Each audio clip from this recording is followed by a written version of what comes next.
My friends, let us come together for a few moments in a spirit of deep quietude, for the truth we seek cannot be found in the noise of human thought, nor in the restless activity of the mind that is forever attempting to grasp, to acquire, to understand. The spiritual life begins when we discover that God is not something to be reached through effort, nor a presence we must draw toward ourselves through prayer or ritual. God is already the very life of our being, already the ground upon which we stand, already the consciousness by which we awaken each morning and by which we rest each night. And so, before we go further, let us set aside the notion that we are here to acquire something or to gain spiritual attainment. We are here only to recognize that which has forever been true. The silence into which we enter is not a method nor a practice to achieve a goal, but a resting in the awareness that the infinite is already functioning as our very self. As we sit in this inner stillness, we are not trying to summon God, nor persuade God, nor reach upward toward God. We are simply withdrawing attention from the distractions of the outer world so that the presence, which is always at the center of our being, may reveal itself. In this recognition, we begin to feel a gentle loosening of the tensions of mind, a soft falling away of the sense of personal responsibility to make something happen, and a quiet realization that the spiritual life is not something we create, but something we allow to unfold as we proceed. Remember this: the kingdom is not attained by striving, but by becoming still, not by the power of thought, but by the silence in which thought ceases to dominate. In that sacred silence, God reveals God, and that is the purpose of our time together. As we move more deeply into this message, it is essential that we establish the foundation upon which all true spiritual realization rests, that God is not a distant being, nor an external power, nor an influence that must be invited into our experience. God is the very consciousness with which you are now hearing these words. This is the first great revelation that comes to the seeker, when he stops seeking and becomes still enough to feel the truth rather than think it. The moment you recognize that the life you call I is not a private personal life, but the activity of the infinite, expressing itself as your individual being, the entire nature of your spiritual journey changes. No longer is God something to reach, to acquire, or to persuade. The presence is already here, already functioning as your awareness, your breath, your capacity to perceive, to love, to be. The sense of separation that has haunted humanity for centuries is nothing more than a mental illusion, something believed, not something real. And so long as we believe ourselves to be a self apart from God, a self that must call out to God for help or supply or healing, we remain trapped in the false premise that the divine is somewhere outside the circumference of our own being. In truth, the fullness of God is embodied in every moment of conscious awareness you have ever known. Even your longing for God is not your longing, it is God's own impulse within you, drawing you back to the recognition of what you have always been. When you understand this, even faintly, you begin to lay down the heavy burden of trying to become spiritual, trying to reach enlightenment, trying to attain something higher. You see instead that the spiritual life is a revelation, not a creation, and the revelation begins the moment you realize that God is not something added to you, but the very substance, the very essence, the very consciousness that you have mistakenly believed to be your own. This realization is the doorway into Christ consciousness, and it is already open within you. Now, As we move further along this path of inner unfoldment, it becomes necessary to understand the nature of true spiritual contemplation. And here we must set aside many notions that the world has accepted concerning prayer, meditation, and communion with God. Most forms of prayer, as humanity understands them, are attempts to reach out toward a power believed to be separate from oneself. They are filled with words, desires, supplications, affirmations, or mental imagery, all efforts of the mind to make something happen or to bring something about. But the spiritual life is not lived through the mind's activity, it is lived through the spirit's activity, and the spirit requires no words, no mental effort, no direction from us. True contemplation, as I use the word, is a state in which we cease speaking to God and begin listening for God. In this listening, we are not expecting a voice, not anticipating a message, not waiting for some dramatic experience. We are simply resting in the awareness that there is an infinite presence, an infinite intelligence, and it is here where we are. It is this inner stillness that opens the way for the impartation of truth. When the mind is quiet, when the personal sense of I want, I need, or I must have, is silent, then the divine activity begins to flow into consciousness. We become aware, not through thought, but through a gentle spiritual impression of the presence that is always functioning at the center of our being. In this state of listening, we are no longer creators of prayers. We are beholders of God's grace. And this beholding is the essence of Christ consciousness. It is the recognition that the Father's presence, the divine presence, is already here, speaking itself, revealing itself, making itself known, not through effort, but through silence. Therefore, let us understand that every moment we spend in quiet listening is a moment spent in the awareness of God, and that it is in the silence, not in the words, where the true communion takes place. Before we can enter the silence in which the presence reveals itself, there must come a quiet, humble willingness to set aside the personal sense of self that has, for so long, attempted to run our lives. This personal I, the human ego, is forever striving, forever fearing, forever planning, forever reaching for something it imagines to be missing. It is this restless selfhood that prevents us from hearing the still small voice, not because God hides himself, but because the noise of personal will leaves no space for the divine impartation to be felt. And so, the preparation for true spiritual communion is not the sharpening of the mind or the strengthening of effort. It is precisely the opposite. It is the gentle surrender of the belief that we know what is needed, that we can direct spiritual power, or that we must control the course of our experience. As long as we approach God with a desire to get something, a healing, a supply, is a solution, we remain in the realm of the personal mind, where true communion cannot take place. Therefore, the first movement of the soul in preparation for silence is the laying down of all self-initiated purpose.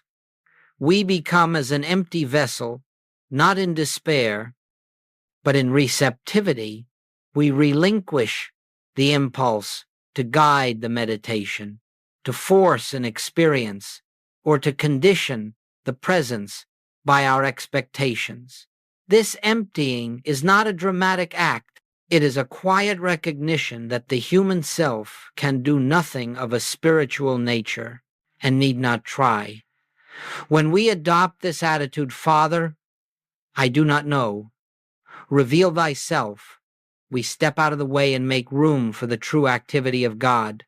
It is in this emptiness, this freedom from personal will, that the door opens inwardly and the grace of God finds an unobstructed channel through which it may express.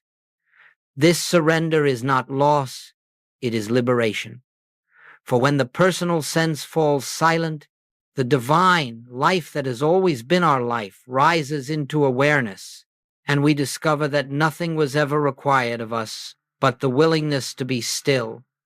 And now, having prepared ourselves through the gentle release of personal will, we come to that sacred moment in which we enter the silence, not as seekers, not as beggars, not as individuals striving to attain spiritual experience, but as the very place where God's presence may reveal itself.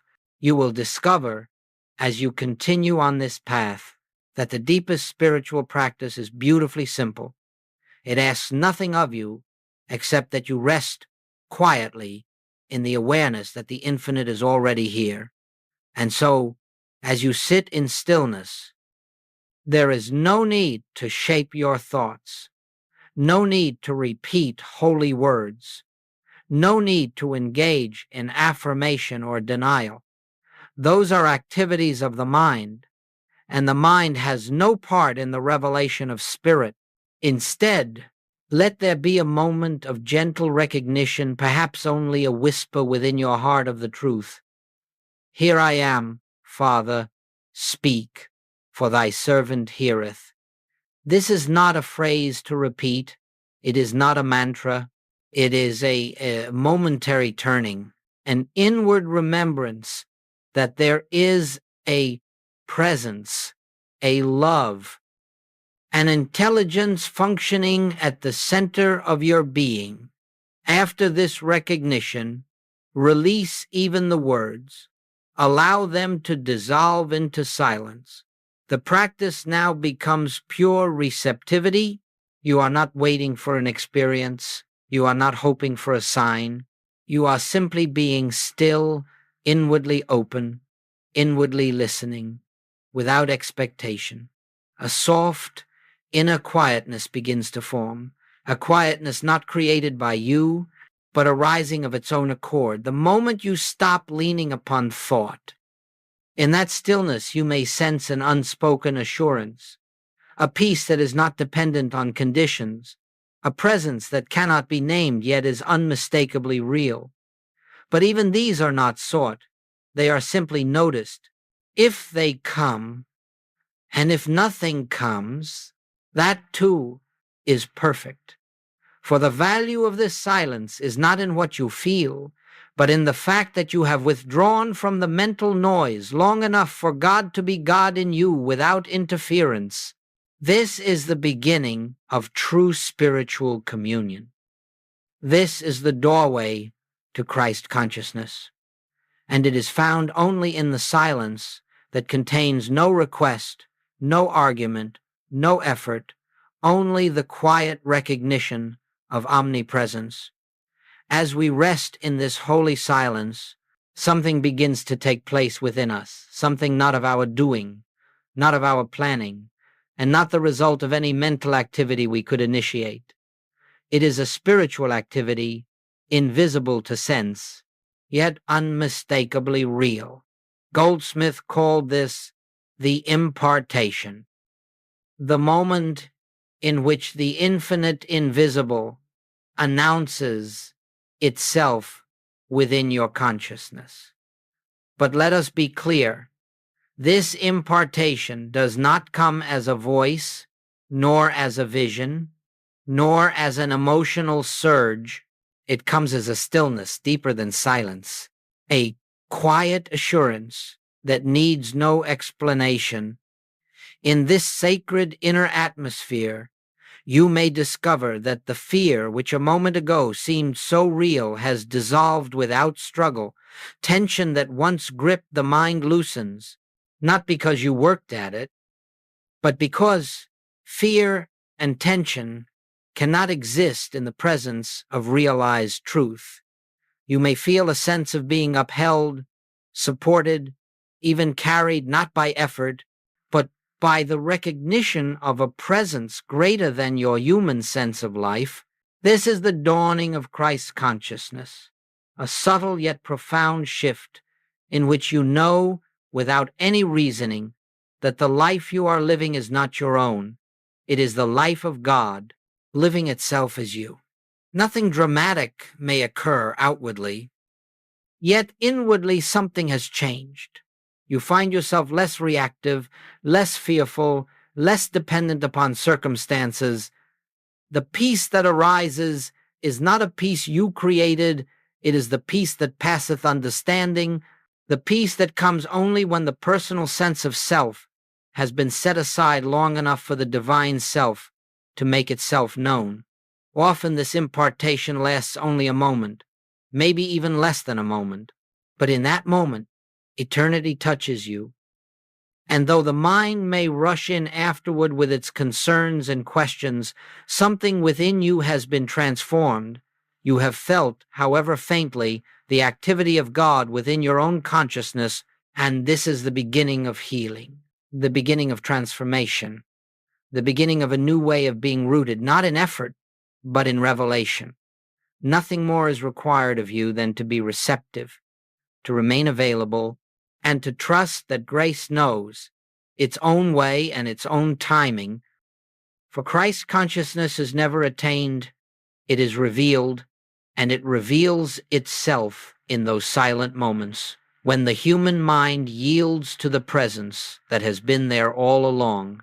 As we continue to rest in this inner stillness, you will begin to notice something quite remarkable. Problems that once held your attention, that seemed urgent, threatening, or insurmountable, begin to soften, lose their intensity, and in many cases dissolve altogether. And this occurs not because you have applied spiritual power to them, not because you have affirmed their unreality, nor because you have demanded a particular outcome. No, this transformation happens precisely because you have not brought the problem into your meditation. You have brought only your awareness of God in the presence of realized truth. The false sense drops away like a shadow before light.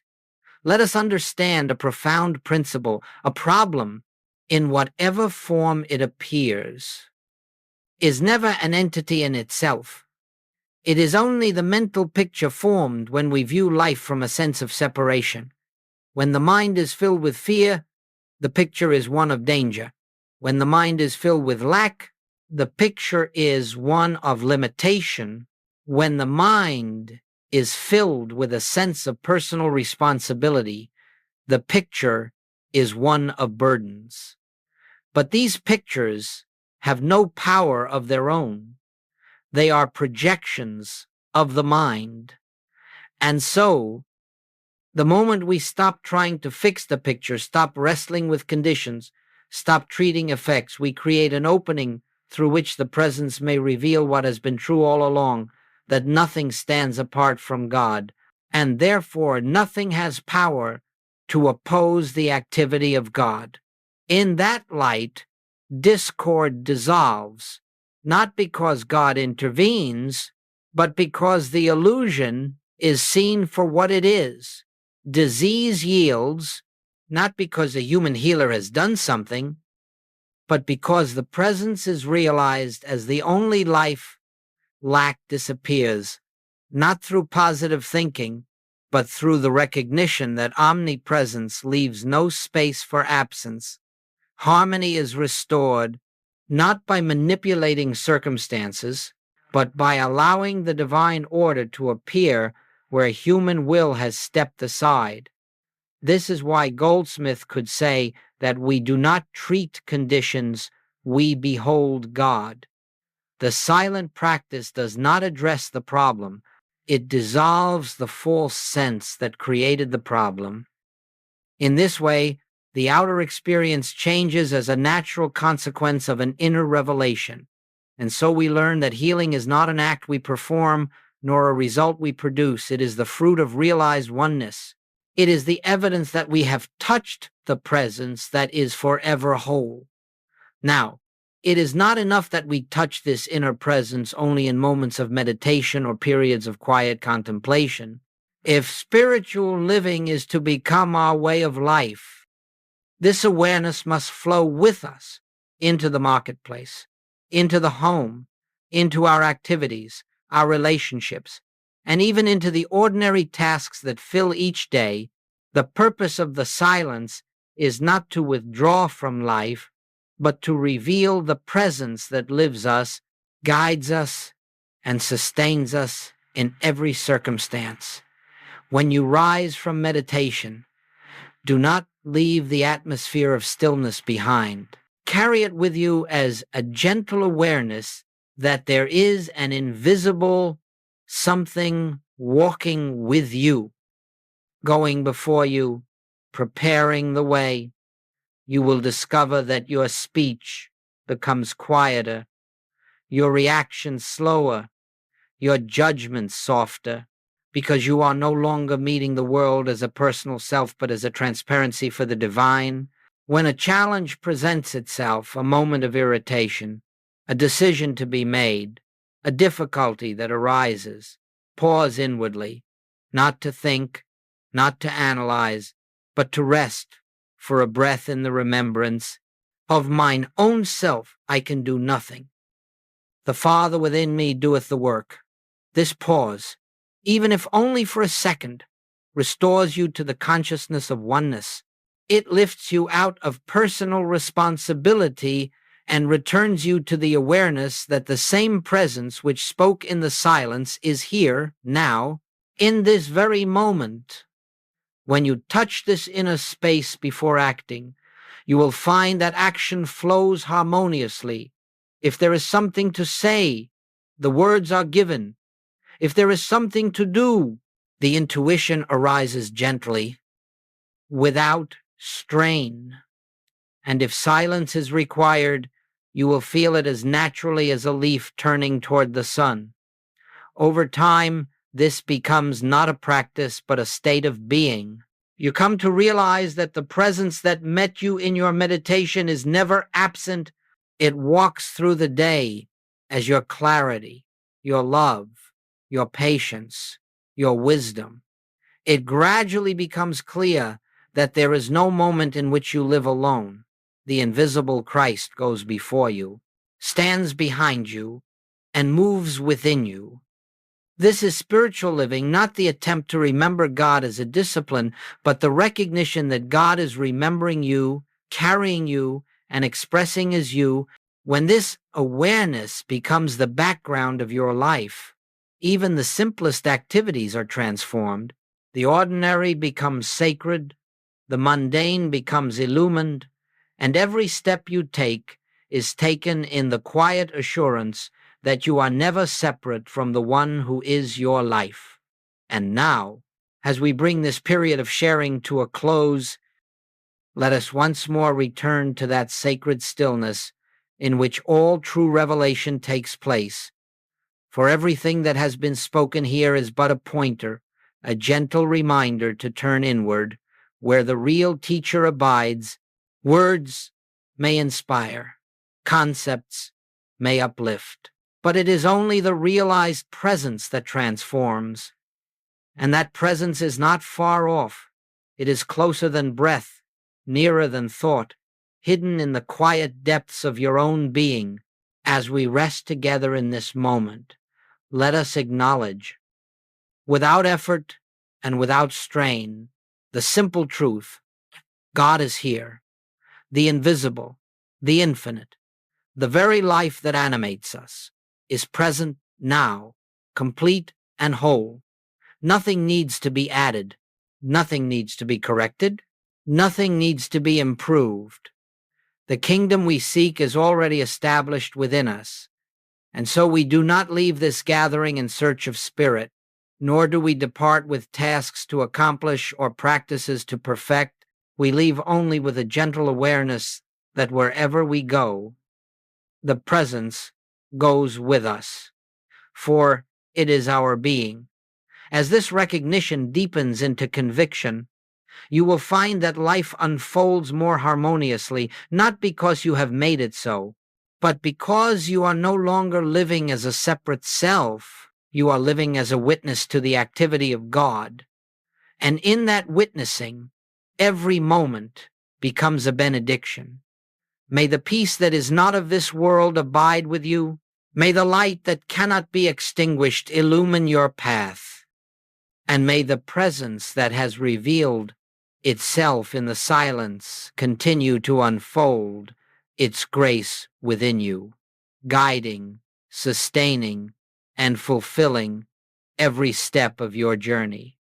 We part outwardly, but inwardly we remain united in the one life, the one consciousness, the one Christ that is the truth of all being.